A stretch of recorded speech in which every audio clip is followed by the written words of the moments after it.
اللہ من الشیطان الرجیم بسم اللہ الرحمن الرحیم۔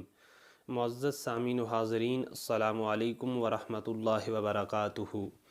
آج کا ہمارا موضوع ہے قرآن مجید فرقان حمید میں ایک اللہ کے برگزیدہ نبی ہیں جن کا تذکرہ اللہ رب العزت نے سورہ صافات کے اندر اور سورہ انعام کے اندر فرمایا، جن کا نام نامی اسم گرامی حضرت سیدنا الیاس علیہ الصلوۃ والسلام ہے۔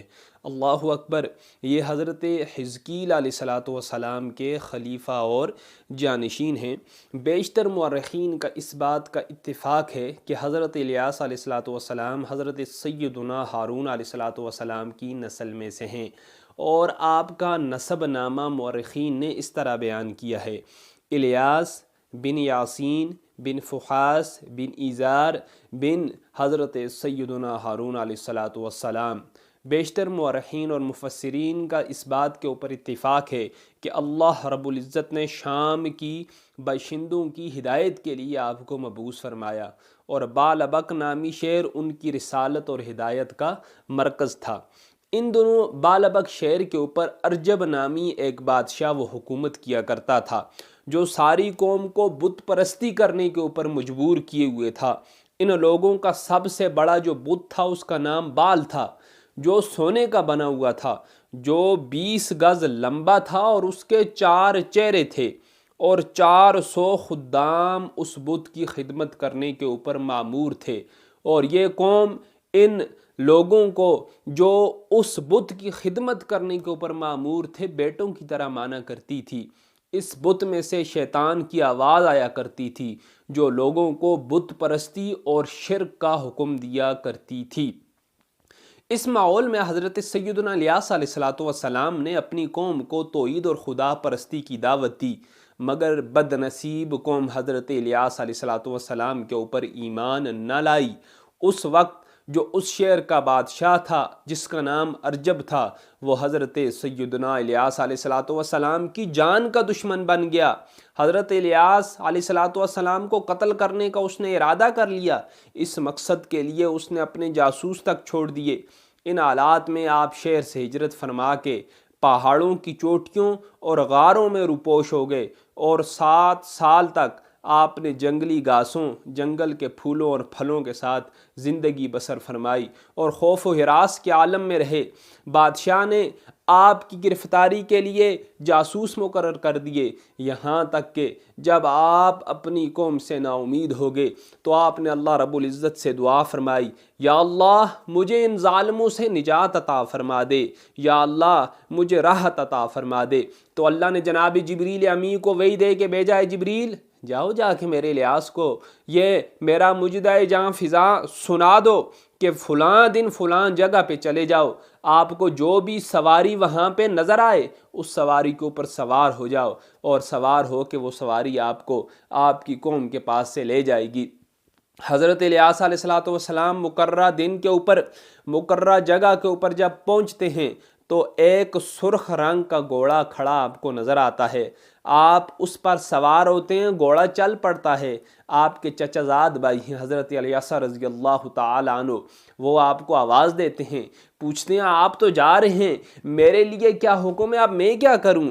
حضرت الیاس علیہ الصلوۃ والسلام اپنا کمبل اتارتے ہیں اور اتار کے حضرت الیاس علیہ الصلوۃ والسلام کے کندھے کے اوپر ڈال دیتے ہیں اور فرماتے ہیں کہ یہ نشانی ہے اس بات کے لیے کہ میں نے آپ کو بنی اسرائیل کے لیے اپنا خلیفہ اور نائب بنا دیا ہے۔ اب اللہ رب العزت نے حضرت الیاس علیہ الصلوۃ والسلام کو لوگوں کی نظروں سے اوجھل فرما دیا، آپ کو کھانے پینے سے مستغنی فرما دیا، اور حضرت الیاس علیہ الصلوۃ والسلام کو فرشتوں کی جماعت میں شامل فرما لیا۔ آپ کے جو چچا زاد بھائی تھے حضرت الیاس رضی اللہ تعالی عنہ نہایتی عزم و ہمت کے ساتھ اپنی قوم بنی اسرائیل کو دین کی دعوت دینے لگے۔ چنانچہ اللہ نے ہر دم ہر قدم پر ان کی مدد فرمائی، اور بنی اسرائیل آپ پر ایمان لائے جب تک اللہ نے آپ کو زندگی عطا فرمائی تھی، اس وقت تک وہ ایمان کے اوپر ثابت قدم رہے۔ حضرت الیاس کو اللہ رب العزت نے کیا معجزات عطا فرمائے تھے! اللہ نے تمام پہاڑوں اور حیوانات کو ان کا مسخر فرما دیا، اور 70 انبیاء کی طاقت حضرت الیاس علیہ الصلوۃ والسلام کو عطا فرمائی۔ حضرت موسیٰ علیہ السلام کا غضب و جلال اور قوت میں ہم پلہ بنا دیا۔ روایات میں آتا ہے کہ حضرت الیاس علیہ السلام اور حضرت سیدنا خضر علیہ السلام ہر سال کے روزے بیت المقدس میں جا کے رکھتے ہیں، ہر سال حج کے لیے مکہ مکرمہ جایا کرتے ہیں، اور سال کے باقی دنوں میں حضرت الیاس علیہ السلام تو جنگلوں اور میدانوں کی سیر فرماتے ہیں، جبکہ سیدنا خضر علیہ السلام سمندروں اور دریاؤں کی سیر فرماتے رہتے ہیں۔ جب قرب قیامت کا وقت آئے گا، آخری زمانہ آئے گا، اللہ رب العزت ان دونوں کو وفات عطا فرما دیں گے، اس کے بعد قرآن مجید کو بھی اللہ روئے زمین سے اٹھا لیں گے۔ حضرت انس رضی اللہ تعالیٰ عنہ سے مروی ایک حدیث پاک، آپ فرماتے ہیں ہم لوگ رسول اللہ صلی اللہ علیہ وآلہ وسلم کے ساتھ جہاد کے اوپر گئے ہوئے تھے کہ رستے میں تھے، ہمیں ایک آواز آئی۔ آواز کیا تھی؟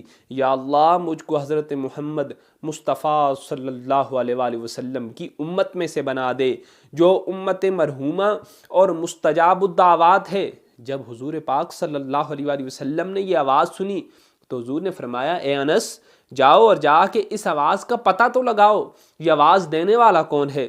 حضرت انس فرماتے میں پہاڑ میں داخل ہوا تو اچانک مجھے ایک شخص نظر آئے جو سفید لباس میں ملبوس ہیں، جن کی بڑی بڑی داڑھی ہے۔